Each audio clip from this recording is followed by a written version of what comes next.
Hello everybody, this is the Lost Cause Gamer bringing you a Let's Play for Guild Wars 2. There are 5 races in Guild Wars 2. You have the Charr, which is the class we will be playing, the Human, the Norn, you have the Asura, as well as the Sylvari. All of them were in the original Guild Wars 1, except for the Sylvari, though they have lore bringing them to Guild Wars. Now, for our purposes, we will be playing the Charr for our playthrough. There are male and female for every race. As you can see, it gives you a short look of how they look in a subdued setting. Now, the 9 classes are 3 heavy armor, 3 medium armor, and 3 light armor. You have your warrior, your guardian, and your revenant who wear the heavy armor. And you have your 3 medium armor, which are ranger, thief, and engineer. The uniforms that you see them wearing currently are their level 80 in-game uniform. Even though you can have different looks, that's what they look like. Then you have your 3 light armor classes, which are the necromancer, the elementalist, and the mesmer. One of the least played classes with the Charr is the mesmer, even though it is the most unique class in the game. As I said before, we will be playing an engineer in this Let's Play, so let's pick our engineer and I'll get him set up to see how he looks, and then I'll be back. The engineer is one of the least played professions in the game. That is why I chose this one. When you create a character, you'll get a series of questions which let you determine some of the things about your character. The first question you'll receive is a question that asks the engineer what tools they would most use, and it gives an armor type, which of course your armor types will be the backpack, the goggles, or the panscopic monocle. All races have this choice when they're an engineer. So regardless of your race, these are the 3 choices that you have based on the profession of your character. For our character, I'll pick the Pansonic monocle because I think a monocle is pretty cool. The second question you'll answer determines your character's initial personality, which affects how NPCs deal with your character and things like that. You have 3 choices: charm, dignity, or ferocity, which determines on how people talk to you in the game, especially in the early game. You'll always have choices, but I like dignity because it's a more logical choice, and you'll see when you talk to characters, it'll give you the 3 options regardless of what you choose, and you can choose that during the game. What you choose in the game will ultimately depend on the choices or the reactions that you get. So choosing something now doesn't mean that is always what will happen during the game. Your individual choices will choose that for you. The next 3 questions are race dependent and help you progress through the story. So for Charr, you can pick Iron, Ash, or Blood Legion. I will choose Iron Legion, as most engineers are in the Iron Legion because they create those things that are iron. The next question will be what your sparring partner will be. It can be the warrior, the necro, the thief, the guardian, or the mesmer. For our purposes here, I think that we'll probably just choose the guardian, as I like guardians myself, and he's the smallest one in the tribe there, old Dinky. So I think we'll choose Dinky to be our sparring partner in this one. But for all the races, you have a different choice with these last 3 questions, and that will determine your personal story, which is what you'll be doing here, is picking everything for your personal story, which stops at level 40, and then you'll continue on the game to the story that everyone pretty much else has. The last question here for the Charr is they ask you who sired you, whether it's a loyal soldier, a fallen gladiator, or the suspicious shaman. I think the honorless gladian would be a good one, or maybe even the shaman.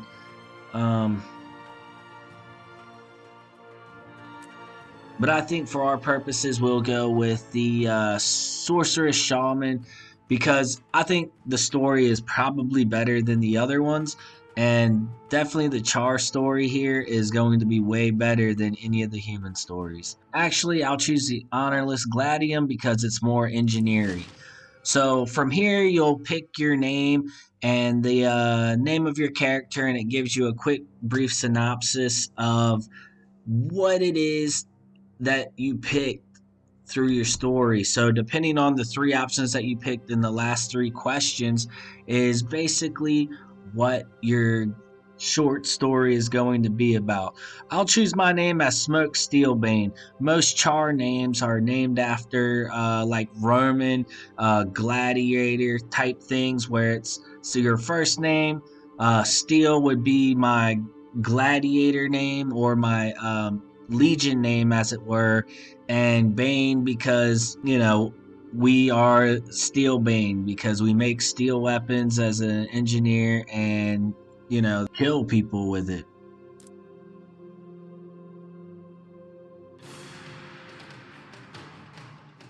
I am a Charr.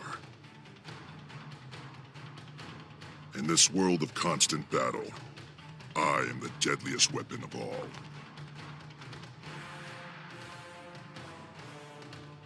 I respect no authority but the clenched fist of my legion.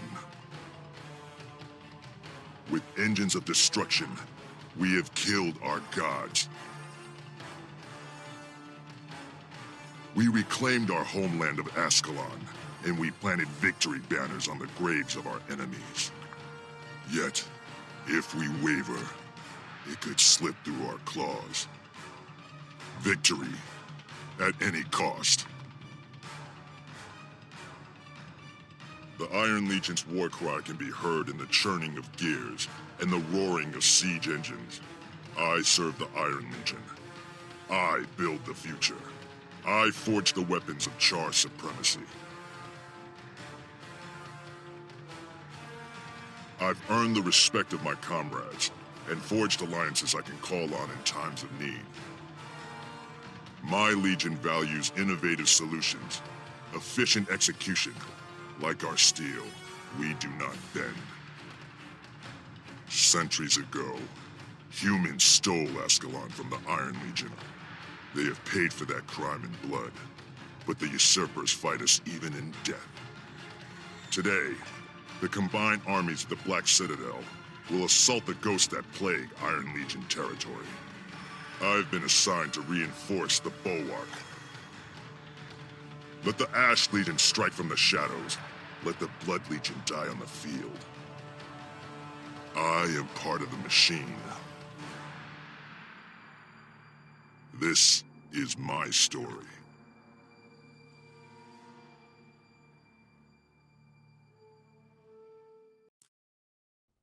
Okay, welcome back. Now we are in the Fury of the Dead story for the Charr, and we're going through. That's one of the good things about Guild Wars 2 is their beautiful cinematics. Here they're teaching us things about how to move and use camera control, just holding down that the right mouse button and being able to look around. And the personal story, the person has the green marker over their head. So when you're doing your personal story, these are the NPCs or the places that you have to go to in order to accomplish the missions that you need in order to progress the story. These are one of the few times where you will actually be in an area where you have to do that is just for your personal story instances. So as you can see here, you have your one skill with your engineer, and that's called fragmentation shot, as well as your healing skill. The good thing about the Guild Wars classes is they all start out with their one attack skill and their number 6 healing skill. I need your help, soldier.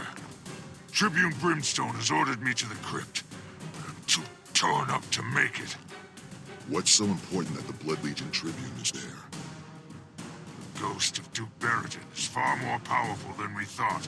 His army just broke through our defenses. Ritlock's about to fight him head-on.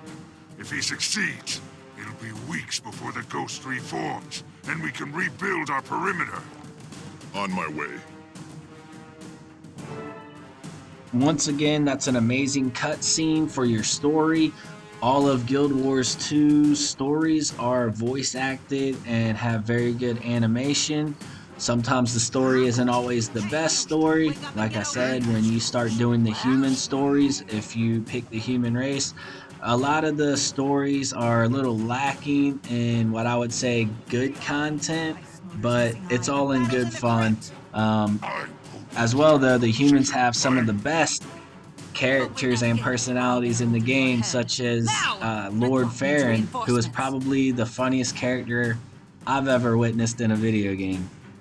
Now we'll go down into Duke Barridan's crypt and we'll help Ritlock out, who is the main character in your Charr story, which later on you'll see. Well, I'm not going to give any spoiler alerts, but yes, we're going to go down here and help him defeat Lord Barridan. And this really starts out the whole premise of why you're here and doing what you are doing. Ascalon was originally a human area, but the Charr took it over back in Guild Wars 1, and so this story starts there. Who's in charge? We're going to hit Barridan so hard it'll take him weeks to reappear. Move out. So now we're coming in here to go take out Duke Barridan and his cronies. Of course, he sends out his cronies first, and you'll be able to start attacking them. This tutorial instance is basically just about learning the basics of using 1 and 6. You can also dodge by pressing V or double tapping in the direction that you would like to dodge in. Duke Barridan and the other human ghosts here were destroyed by foe fire back in the day, and that is why they became ghosts once the Charr took over the area in Guild Wars 1. So here we're fighting Duke Barridan. We'll pretty much take him out pretty quick, and then after that he'll possess this statue, and then I'll show you some of the good dodge mechanics in the game.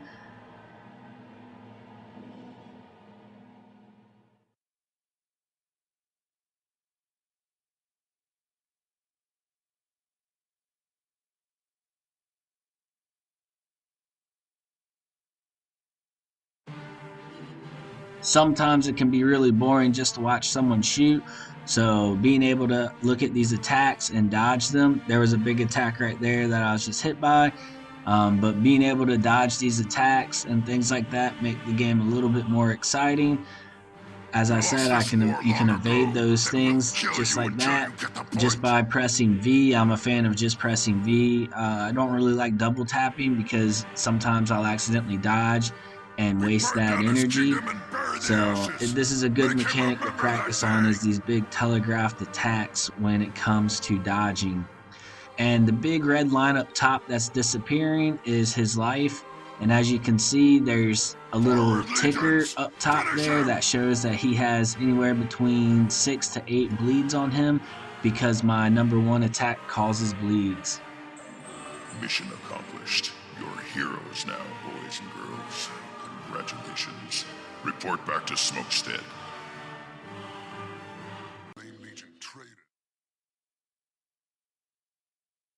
I heard what you did down in that crypt, soldier. Impressive. Tribune Brimstone was calling the shots. I just did my job. Don't sell yourself short. You were part of the team that took down Barridan and stopped the ghost assault. Smokestead is safe now, and you helped make it that way. People are still on edge, though. It'd help if they saw someone like you making the rounds, lending a hand. The quicker we get this place squared away, the sooner the legions can get back to business. You can help. I'd rather have volunteers. But if I have to issue an order, I will. That won't be necessary, Legionnaire. I hereby volunteer. Like I was saying before, great cinematics in this game and very entertaining and fun to watch. You'll have these content poppers pop up letting you know how to do things in the game. These are very good guides if you just click on them. Now we're level 2. We got 72 coins and 1,782 experience for this, as well as a pistol. It's very good when you What's level up next? because it's a fun thing to do in games. I'm not gonna lie, I like leveling up just like everybody else, and events are really fun to do.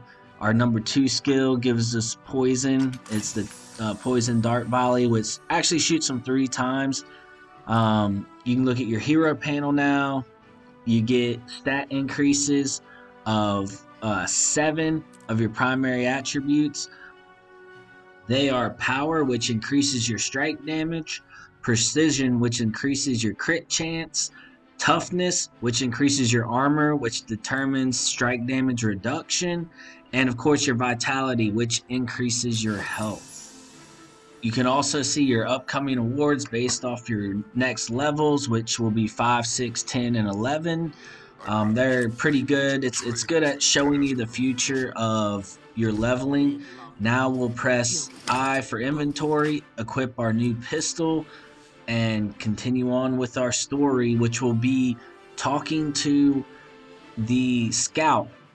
Smokestead lies outside the Black Citadel on land we took back from the humans. It's our base of operations for further expansion into this region. We're pressing east and north, facing resistance from the Flame Legion and an infestation of Ascalonian ghosts. The Legions need every soldier to do his or her part.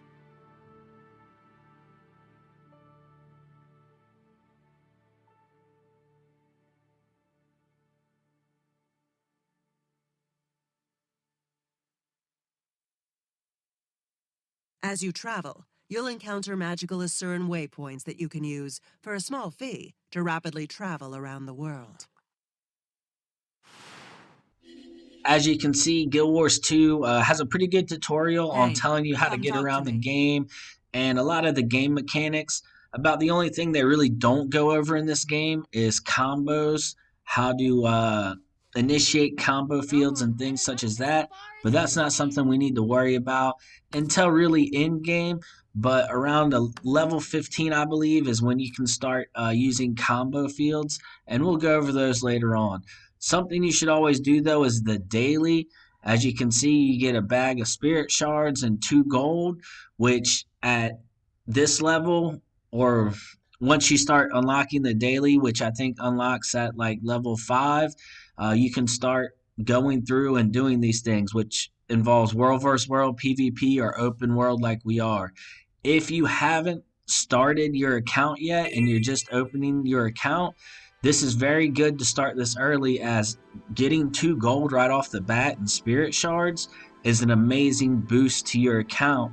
Plus, it will be very easy to start accomplishing your daily in the game at such a low level, because they will be easy accomplishments for you, and it'll further help you explore the world.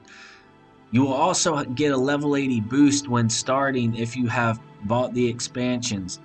If you have never played this game before, I would not recommend doing the level 80 boost, as you really don't know the character and race you would like to be and things like that, which could make the game a lot less enjoyable later on.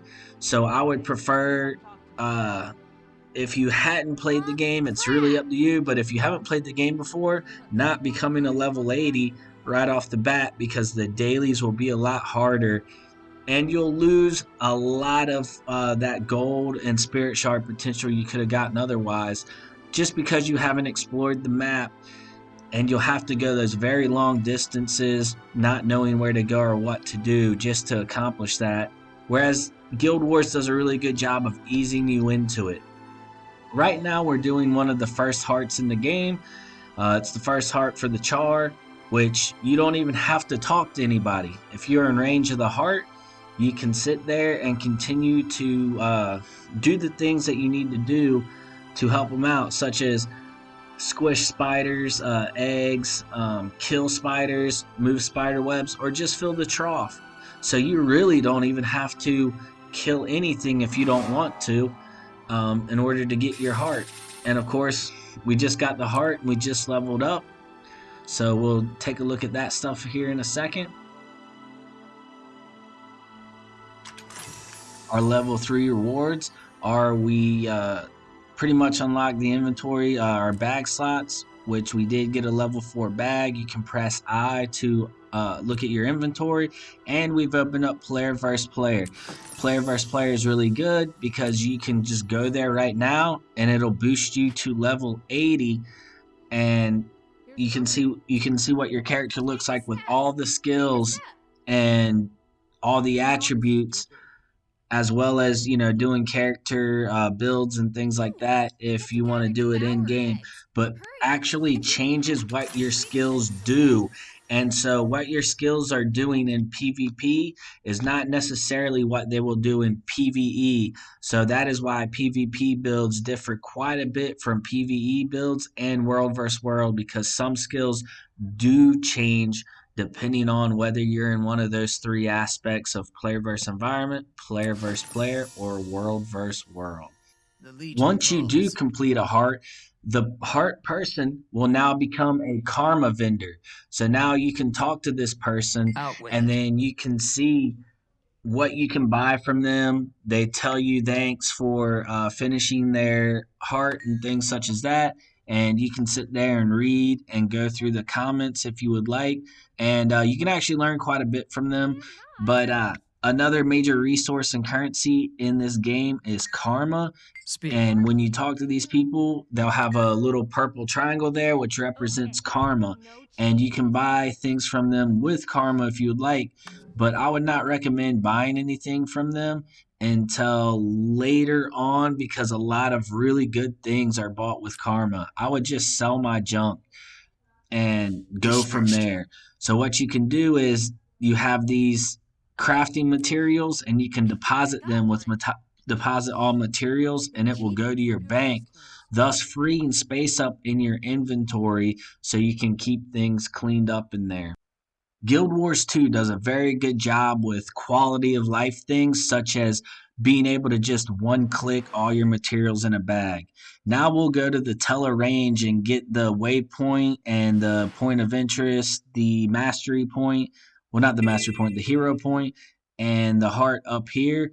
Once again, we're already in range of the heart. It pops up on the top right of the screen, and you can start doing things in there for that heart. Though we are in range, there's nothing we can really do at the moment. But you can do something as simple as come over here to these cannons, just click on use and fire the cannons. And as you can see, we're getting experience towards the heart when doing that. You can also run up here. There is a race called Scrit, and you'll see them a lot throughout Tyria. And you can kill them for experience towards your heart in here too, if you want to fight. And don't forget that there are points of interest up here and things like that that you can miss. So it's always good to be looking at your map or at your compass on the bottom right at all times to make sure you're getting everything. I would recommend exploring the map 100% with your first character, as it unlocks exploration things, which the gift of exploration, which is a key ingredient for your legendary weapons and things like that. This is a hero point. These unlock at level 11 if you haven't made a character before. If you already have a character over that level, it's already unlocked. These are very important all the way throughout, even past level 80, because they unlock your other specializations. For engineer, you can get another specialization like Hollowsmith, where you can use the hammer, which I do not have access to that weapon right now, but it creates a whole new build template and other skills that you can use to diversify your playing experience and make it a lot more fun. So getting hero points is very important. You'll also get them when you level and things like that. It's a very good experience throughout the game, and these are very important. When you get all of them in the map and with 100% exploration, and you level up from 0 to 80, you have enough to already get another specialization, which then opens up your builds even more, because usually the specializations end up becoming the meta builds anyway. As you build more onto there, it opens up more things that make your character more powerful, whether it's a power build or a condition damage build or even a healing build, the elite specializations open that up for you. Ahead Oh here, we man, have those an event, devourer mamas are easy and to it's fool. in the heart They're dumb area like where we flea have to music. collect eggs, and the event is to collect eggs. So we're going to go over here, and we use these things to get the devourer over here and distract them away from their nests so that we can hit the nests and take the eggs from them. So this is I call this a double whammy because not only are you getting the event and you get karma and coins for the event, but you also get progress towards your heart, which in turn gives you karma and more money. So you're literally doing half the work and getting double the reward. So be cognizant of that, and be ready to do that or do an event if you do see it in a heart. I would suggest doing events wherever you see them anyway, because events do give you karma. And like I said, karma is a very important currency in the late game. So the more you get now, the easier it is later on when you're wanting to do things like make legendary weapons, armor, or trinkets, or you're trying to just get a cool looking weapon and make a cool looking weapon, because there are crafting recipes that make really good looking weapons out there, and they're not legendaries, but they don't have quite the cool guy effects that legendaries do, but they still are good looking weapons. Hail, citizen. And so here we just turn in our eggs to See the that egg? egg That egg? guy That's for the mine. event, and once we turn them in, it'll help, it'll definitely complete our heart, and Turn in then all you can give pay us progress attention. toward the What you event, are which watching we is the did proper complete the technique for event, gathering eggs. and in 4 more seconds it will be complete. And then we got our All heart, right, that should do and then it. there we go, we completed the event with the gold reward, and we got 32 karma and 7 copper for the event, and 98 copper and 98 karma and 49 copper for the heart.